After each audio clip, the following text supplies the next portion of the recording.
आज मैले तपाईँलाई यो दुईटा सेम टाइपको राडो घडीको बारेमा चाहिँ विस्तृत रूपमा जानकारी दिन्छु। सेम टाइप हो तर तपाईँको क्वालिटी चाहिँ अलग हुन्छ है त। कुन घडी चाहिँ कस्तो हुन्छ म तपाईँलाई भन्छु है त। फर्स्ट अफ अल यो घडी हेरौँ। यो घडी चाहिँ यस्तो खालको डिजाइनमा छ होइन, राडो सेम डिजाइन हो दुइटै हुनलाई चाहिँ। तर यहाँनिर तपाईँको यो चाबी हेर्नु भने चाबी अलिकति मोटो छ, साथसाथै यहाँनिर तपाईँको गएर हेर्नु भने यो लक यस्तो खालको छ, यस्तो खालको लक लगाएको छ। अनि यो चाहिँ अलिकति चम्किलो टाइपको देखिन्छ, देख्दाखेरि चाहिँ चम्किलो देखिन्छ, तर यो चाहिँ डिस्कलर हुन्छ है त।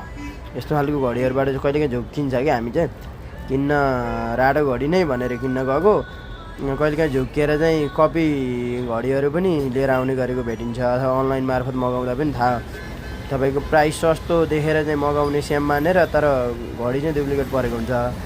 अनि अर्को घडी म तपाईँलाई देखाउँछु।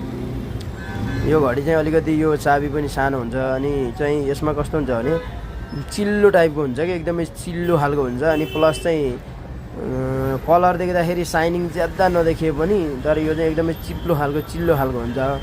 अनि अर्को कुरा भनेको यहाँनिर लक हेरेर पनि थाहा गर्न सकिन्छ, लक पनि यस्तो खालको लक हुन्छ।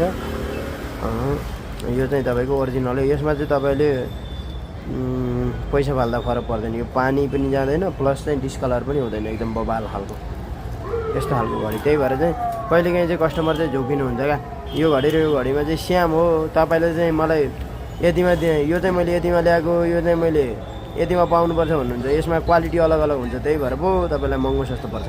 त्यही भएर घडी किन्दाखेरि चाहिँ चुज गरेर छानेर हेरेर मात्रै लिने।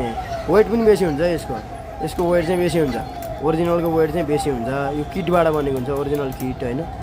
यो चाहिँ नर्मल्ली अब यो के हो, यो मिक्स मेटल भनौँ के हो खै, त्यसबाट बनेको हुन्छ। त्यही भएर चाहिँ तपाईँ घडी किन्दाखेरि चाहिँ एकदमै मिलाएर सजग भएर चाहिँ किन्नु होला है त। ल बाई बाई।